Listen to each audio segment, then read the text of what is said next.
स्वागत है आपका हमारे चैनल परफेक्ट फार्मेसी में। मैं हूं सुनीता कंवर और आज हम फार्मास्यूटिकल माइक्रोबायोलॉजी की यूनिट फर्स्ट जो हम डिस्कस कर रहे थे उसी को आज हम कंटिन्यू करेंगे।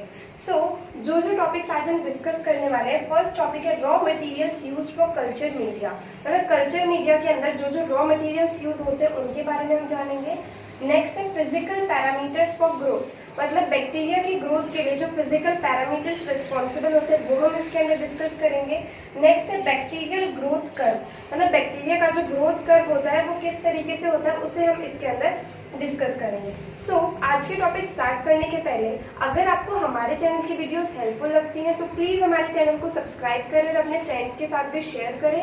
एंड नोट्स के लिए आप हमारे टेलीग्राम चैनल को ज्वाइन कर सकते हैं एंड इंस्टाग्राम पे भी हमारा पेज है, वहाँ भी आप हमें फॉलो कर सकते हैं। चलिए आज के टॉपिक स्टार्ट करते हैं। फर्स्ट टॉपिक हम डिस्कस करेंगे raw materials used for culture media. मतलब कल्चर मीडिया को ग्रो करने के लिए, कल्चर मीडिया को बनाने के लिए कौन कौन से रॉ मटेरियल्स यूज होते हैं।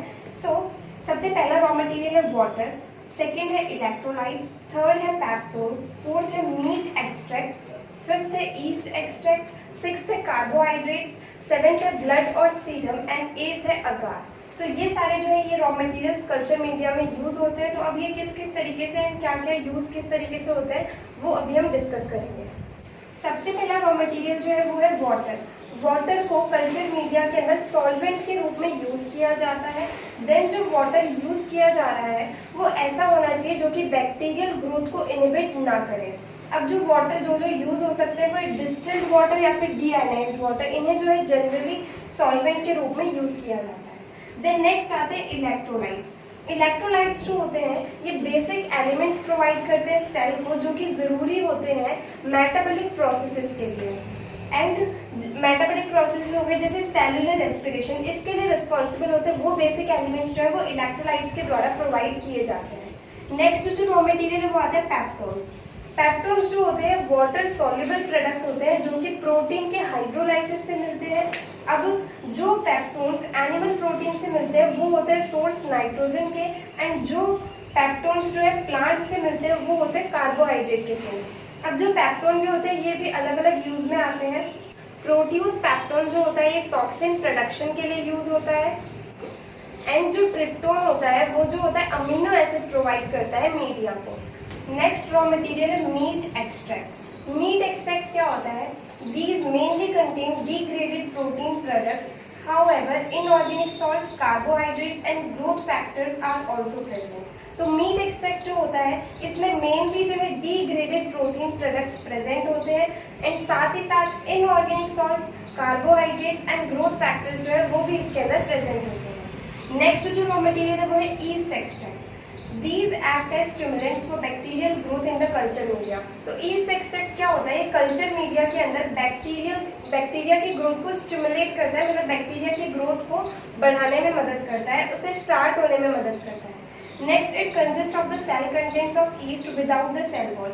ईस्ट एक्सट्रैक्ट में क्या होता है? इसके अंदर सेल कंटेंट्स जो है ईस्ट के प्रेजेंट होते हैं बिना सेल वॉल के। Then it contains carbohydrates, amino acid and growth factors. तो ईस्ट एक्सट्रैक्ट के अंदर कार्बोहाइड्रेट्स प्रेजेंट होते हैं, अमीनो एसिड्स प्रेजेंट होते हैं एंड ग्रोथ फैक्टर जो है वो भी इसके अंदर प्रेजेंट होते हैं। नेक्स्ट रॉ मटेरियल है कार्बोहाइड्रेट्स। कार्बोहाइड्रेट्स जो होते हैं ये कार्बन एंड एनर्जी का सोर्स होते हैं कल्चर मीडियम के अंदर। नेक्स्ट रॉ मटेरियल है ब्लड और सीरम। ब्लड और सीरम जो है कुछ कल्टिवेशंस के अंदर इनकी ज़रूरत होती है। ये करते क्या है? ये एनरिच करते कल्चर मीडिया को, मतलब उसकी क्वालिटी को जो है ये लोग बढ़ाते हैं। नेक्स्ट रॉ मटेरियल है अगार। अगार जो होता है ये एक लॉन्ग चेन पॉलीसैकेराइड होता है जिसे सीवीड एल्गी से बनाया जाता है। देन इसके अंदर small amount of protein like material present होता है जिसके अंदर वेराइटी ऑफ इनऑर्गेनिक सॉल्ट्स जो है वो भी प्रेजेंट होते हैं। अब जो अगार होता है ये बहुत ही अच्छा सॉलिडिफाइंग एजेंट होता है एंड ये जो होता है ये इजीली अवेलेबल होता है, इकोनॉमिकल होता है, मतलब इसे खरीदना इतना मुश्किल नहीं है, ये नॉर्मल एवरेज रेट में मिल जाता है। देन इसे कॉमनली यूज किया जाता है सॉलिड मीडिया के प्रिपरेशन के अंदर। ये थे सारे रॉ मटेरियल्स जो कि कल्चर मीडिया के अंदर यूज होते हैं। नेक्स्ट टॉपिक है physical parameters for growth. Bacteria की ग्रोथ के लिए जो फिजिकल पैरामीटर्स रिस्पॉन्सिबल होते हैं वो हम इसके अंदर डिस्कस करेंगे।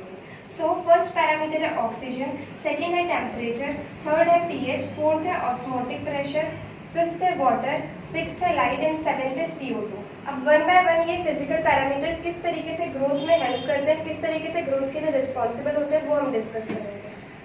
फिजिकल पैरामीटर फर्स्ट जो होगा वो है ऑक्सीजन। अब ऑक्सीजन जो होता है ये सेल्स का यूनिवर्सल कंपोनेंट होता है, तो इसकी ज़रूरत सेल की ग्रोथ में भी बहुत ज़्यादा होती है। अब ऑक्सीजन रिक्वायरमेंट के बेसिस पे जो बैक्टीरिया होते हैं उन्हें दो क्लासेस के अंदर हम डिवाइड कर सकते हैं। पहले आते हैं एरोब्स एंड दूसरे आते हैं एनारोब्स। अब जो एरोब्स होते हैं इन्हें ग्रोथ के लिए ऑक्सीजन की रिक्वायरमेंट होती है। एंड एरोब्स भी दो टाइप के हो सकते हैं, obligate aerobes and facultative and aerobes. Obligate aerobes कौन से होते हैं? वो बैक्टीरिया जो सिर्फ और सिर्फ ऑक्सीजन की प्रेजेंस में ही ग्रो करते हैं, उन्हें ऑब्लिगेट एरोब्स कहा जाता है। देन फैकल्टेटिव एनारोब्स कौन से होते हैं? एरोब्स जो कि एब्सेंस ऑफ ऑक्सीजन के अंदर भी ग्रो कर सकते हैं, उन्हें हम फैकल्टेटिव एनारोब्स कहते हैं। देन सेकेंड आते हैं एनएरोब्स। एनएरोब्स जो है इन्हें ग्रो करने के लिए ऑक्सीजन की रिक्वायरमेंट नहीं होती है। ये भी दो टाइप के होते हैं। फर्स्ट आते हैं ऑब्लिगेट एनारोब्स, तो ये जो होते हैं सिर्फ और सिर्फ ऑक्सीजन की एब्सेंस में ही ग्रो करते हैं।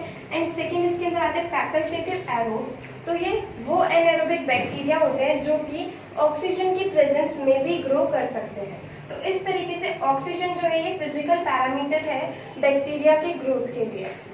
नेक्स्ट पैरामीटर है टेम्परेचर।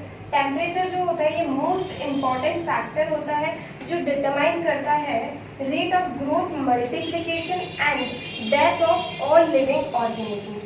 सो टेम्परेचर मोस्ट इम्पॉर्टेंट फैक्टर है जो डिटरमाइन करता है रेट ऑफ ग्रोथ को एंड रेट ऑफ डेथ को लिविंग ऑर्गेनिज्म की।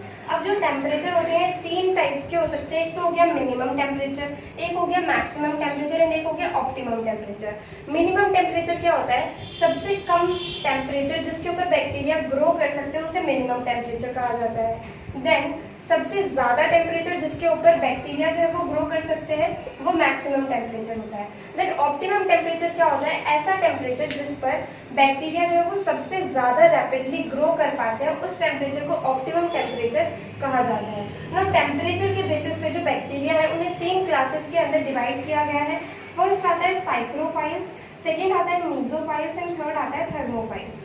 अब जो साइक्रोफाइल्स होते हैं इनके लिए जो ऑप्टिमम टेम्परेचर होता है वो 0 to 15 डिग्री सेल्सियस होता है। देन जो मीजोफाइल्स होते हैं इनके लिए ऑप्टिमम टेम्परेचर जो है वो 20 to 40 डिग्री सेल्सियस होता है। एंड जो थर्मोफाइल्स होते हैं इनके लिए जो ऑप्टिमम टेम्परेचर होता है वो 45 to 70 डिग्री सेल्सियस होता है। तो इस तरीके से हम टेम्परेचर जो है इसे डिफाइन कर सकते हैं। नेक्स्ट पैरामीटर आता है पीएच। पीएच क्या होता है? इसे हम डिफाइन कर सकते हैं, होता है negative logarithm of hydrogen ion concentration. So सारे के सारे बैक्टीरिया जो होते हैं वो एक सर्टेन पीएच रेंज, एक पर्टिकुलर कोई पीएच की रेंज होती है उसी में वो अच्छे से ग्रो कर पाते हैं। तो इस तरीके से जो पीएच है वो इफेक्ट करती है ग्रोथ को। अब पीएच के बेसिस पे बैक्टीरिया जो होते हैं उन्हें तीन क्लासेस के अंदर हम डिवाइड कर सकते हैं। फर्स्ट आता है एसिडोफाइल, सेकेंड आता है न्यूट्रोफाइल एंड थर्ड आता है एल्केनोफाइल। अब जो एसिडोफाइल होते हैं इनके लिए जो ऑप्टिमम पीएच रेंज होती है वो होती है 1 to 6.5। देन जो न्यूट्रोफाइल होते हैं इनके लिए जो ऑप्टिमम पीएच रेंज होती है वो होती है 6.5 to 7.5 एंड एल्केनोफाइल्स के लिए होती है 7.5 to 14। हमारी जो पीएच स्केल होती है वो 0 to 14 जो है वो कंप्लीट होती है, 7 पे न्यूट्रल हो जाता है। तो इस बेसिस पर जो है ये बनाया गया। नेक्स्ट पैरामीटर आता है ऑस्मोटिक प्रेशर। ऑस्मोटिक प्रेशर जो है ये किस तरीके से ग्रोथ को इफेक्ट करता है? बैक्टीरिया जो होता है वो अलग अलग तरह की ऑस्मोटिक वेरिएशन को टॉलरेट कर सकता है। ऐसा इसलिए क्योंकि जो सेल वॉल होती है बैक्टीरिया की उसकी स्ट्रेंथ जो है वो बहुत ज़्यादा होती है।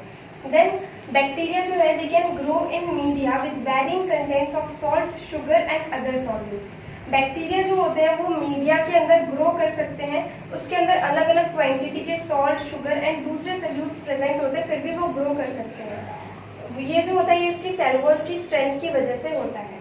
नेक्स्ट फैक्टर जो है, नेक्स्ट पैरामीटर वो है वाटर। अब 80% जो बैक्टीरियल सेल का होता है वो वाटर से बना होता है, तो इस वजह से वाटर कितना उसके अंदर प्रेजेंट है, कम ज़्यादा तो नहीं हो गया। ये चीज़ जो है ये भी बैक्टीरिया की ग्रोथ को इफेक्ट करती है। नेक्स्ट पैरामीटर आता है लाइट। बैक्टीरिया जो होते हैं वो लाइट सेंसिटिव होते हैं, मतलब वो सेंसिटिव होते हैं जो डायरेक्ट सनलाइट आती है उससे या फिर रेडिएशन से। तो इस वजह से जो डार्कनेस होती है वो फेवरेबल होती है माइक्रोब्स की ग्रोथ के लिए, मतलब बैक्टीरिया की ग्रोथ के लिए जो डार्कनेस है वो ज़्यादा फेवरेबल होती है, क्योंकि वो लाइट से तो सेंसिटिव होते हैं इसलिए। देन लास्ट जो पैरामीटर वो आता है CO2 carbon dioxide. So growth के लिए स्मॉल अमाउंट मतलब कम अमाउंट ऑफ कार्बन डाइऑक्साइड की ज़रूरत होती है। एंड ये कार्बन डाइऑक्साइड जो है या तो वो सेलुलर मेटाबॉलिज्म से मिल जाती है या फिर जो एटमॉस्फेयर के अंदर कार्बन डाइऑक्साइड अवेलेबल होती है उससे जो है कार्बन डाइऑक्साइड बैक्टीरिया को मिल जाती है। तो ये थे बैक्टीरिया के ग्रोथ के लिए फिजिकल पैरामीटर्स जो कि रिस्पॉन्सिबल होते हैं बैक्टीरिया के ग्रोथ के लिए। नेक्स्ट टॉपिक हम डिस्कस करेंगे bacterial growth curve. So bacteria के ग्रो होने का जो सीक्वेंस होता है उसके लिए हम एक जो कर्व प्लॉट करते हैं वही बैक्टीरियल ग्रोथ कर्व होता है। अब इसकी हम डेफिनेशन क्या बोल सकते हैं, एक ऐसा कर्व या फिर ग्राफ जो कि growth of bacteria and time phase के बीच में बनाया जाता है उसे बैक्टीरियल ग्रोथ कर्व कहा जाता है। अब ये कर्व हमने growth of bacteria and time के बीच में बना दिया। तो इसके अंदर 4 फेजेस आते हैं। सबसे पहले जो है ये होता है लैग फेज, देन इसके बाद में आता है लॉग फेज जिसे एक्सपोनेंशियल फेज भी कहा जाता है, देन आता है स्टेशनरी फेज एंड उसके बाद में फोर्थ आता है डिक्लाइन फेज जिसे डेथ फेज भी कहा जाता है। सबसे पहले जो लैग फेज होता है इसके अंदर क्या होता है, बैक्टीरिया जो है वो अपने आप को न्यूट्रिशन उसके पास आ रहे हैं तो उस चीज से वो अपने आप को सिर्फ अडाप्ट करता है कि हाँ ऐसा कुछ एनवायरमेंट में हो रहा है। तो लैग फेज जो है इसके अंदर बैक्टीरिया का जो साइज होता है वो इसके अंदर इंक्रीज हो सकता है बट जो नंबर है वो इस फेज के अंदर इंक्रीज नहीं होगा। सो ये होता है लैग फेज। नेक्स्ट आता है लॉग फेज। लॉग फेज के अंदर क्या होता है, बैक्टीरिया जो है वो एक्सपोनेंशियली बहुत ही स्पीड से मल्टीप्लाई होने लग जाते हैं एंड उनका नंबर जो है वो बहुत ज्यादा इसके अंदर इंक्रीज हो जाता है। नेक्स्ट फेज आता है स्टेशनरी फेज। स्टेशनरी फेज में क्या होता है कि जो भी न्यूट्रिएंट बैक्टीरिया को सप्लाई किया गया होता है उसका डिप्लीशन मतलब उसका जो अमाउंट होता है वो बहुत ज़्यादा कम हो जाता है एंड बैक्टीरिया के अंदर कुछ टॉक्सिक सब्सटेंसेस जो है वो भी एक्यूमुलेट हो जाते हैं। तो इस वजह से कुछ बैक्टीरिया जो है वो उनकी डेथ होने लग जाती है। तो इसके अंदर जो न्यू बैक्टीरिया का फॉर्मेशन का रेट है एंड जो बैक्टीरिया की डेथ का रेट है वो दोनों इसके अंदर इक्वल हो जाता है। इस वजह से इसे जो है स्टेशनरी फेज कहा जाता है। नेक्स्ट फेज आता है डिक्लाइन फेज। डिक्लाइन फेज में क्या होता है कि जो डेथ रेट होती है वो रिप्रोडक्शन रेट से ज्यादा हो जाती है तो नंबर ऑफ डेड बैक्टीरिया जो है वो उसके अंदर बहुत ज्यादा बढ़ जाते हैं एंड धीरे धीरे करके जो होती है बैक्टीरिया की कंप्लीट पॉपुलेशन ही खत्म हो जाती है। तो इस तरीके से जो है बैक्टीरियल ग्रोथ कर्व को डिफाइन कर सकते हैं। यहाँ पर हमारे आज के टॉपिक्स जो हमें डिस्कस करने थे वो कंप्लीट होते हैं। सो अगर आपको इस वीडियो के अंदर कोई भी डाउट आया हो तो आप कमेंट सेक्शन में पूछ सकते हैं एंड इसके नोट्स जो है वो आपको टेलीग्राम चैनल पे मिल जाएंगे। एंड अगर आपको ये वीडियो हेल्पफुल लगी हो तो प्लीज़ इस वीडियो को लाइक करें, ज़्यादा से ज़्यादा लोगों को शेयर करें और चैनल को सब्सक्राइब करें। थैंक यू सो मच इस वीडियो को एंड तक देखने के लिए एंड चैनल को सपोर्ट करने के लिए।